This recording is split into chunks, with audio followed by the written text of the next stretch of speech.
Good morning, everyone. Shavua Tov, Getavach. I hope everyone is well. Apologies that we are a few minutes late. It is an hour ahead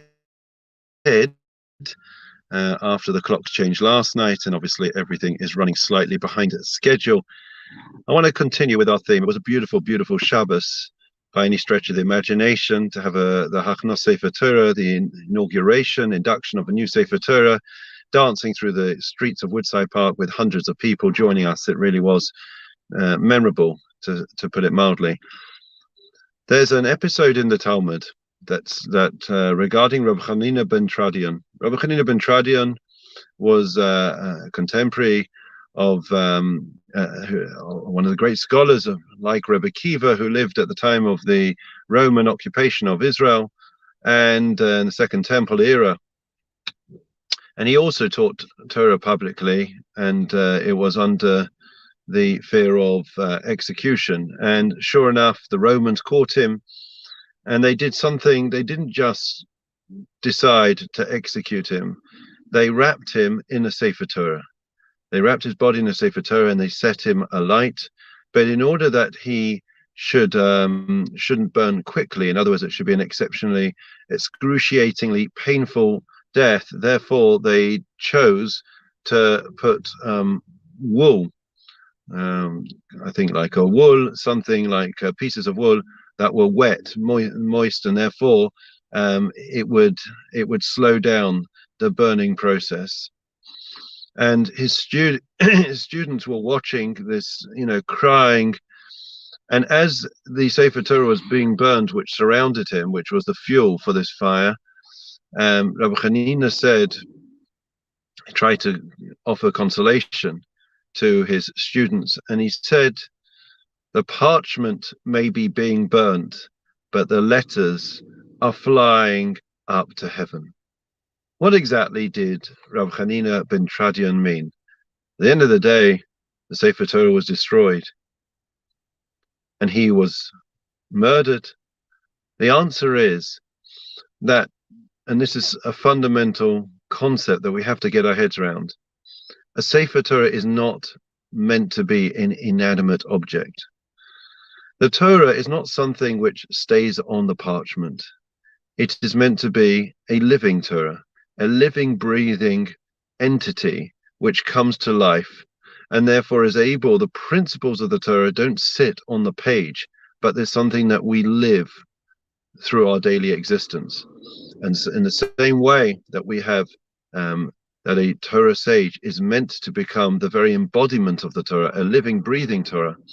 So the Torah itself is not meant to be something that's a relic of the past, something that's an heirloom, something that finds itself residing in a museum. It's something that has purpose and meaning, and is that conduit for us to be able to have a relationship with God.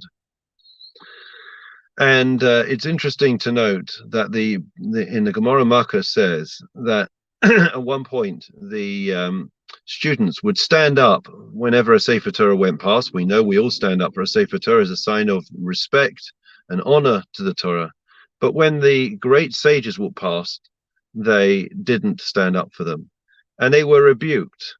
And it was said to them, how could you stand up? How foolish to stand up for a inanimate Torah, as it were, and not a living Torah. So the whole idea is, friends, that we are all, in our own way, meant to make ourselves into a living, breathing embodiment of the Torah, the way we live our lives, how scrupulous we are in monetary affairs, the honesty and integrity that we have in our daily existence, the consideration, the sensitivity, the chesed that we do on a daily basis. So therefore, we are meant to embody, embrace, and apply the principles of the Torah so that that Torah is wherever we look, wherever we go. There's an amazing story about Rabbi Yaakov Kamenetsky. I've mentioned him before, certainly one of my heroes. And he was known for, each Torah sage with their own personality, with their own flavor, their own character, was known for certain things. And he was known for his extraordinary honesty and integrity in all aspects of his life. And in fact, on one occasion, his class, his students, they clubbed together and they bought him a present. I think it was a Kiddush Becher, and he thanked them very much. And shortly afterwards, they noticed at the end of the day that he was seen heading into a pawnbroker shop. Now, that, of course, was very disappointing for the students. They spent all their money so that they'd be able to buy their Rebbe present to show their appreciation. And it seemed ingratitude in that, rather than keep it, he wanted to sell it off to a pawnbroker. So eventually, one of the students confronted Rabbi Yaakov the next day, and they said to him, what's going on? We feel rather crestfallen, downtrodden. You took our present, and, that's what you do. You sell it off the next day, get a few bucks for it. Rabbi Yaakov says, "No, God forbid. That certainly wasn't what I did or what I intended. You see, when I receive any type of gift, I need to know the exact value of that gift so I can ensure that my tax returns are 100% accurate. And therefore, I didn't want to ask you how much you paid for it. So I went to a pawnbroker that could evaluate it, how much it is worth, and therefore I'd be able to reflect that when I hand in my tax returns." What honesty, what integrity. That's a living, breathing Torah, friends. That's what it means to be Jewish and to live a life as a Jew. So please, God, we should all be able to emulate the beautiful principles, the law that we have in our brand new Torah. And in that way, the Torah that we have will live in the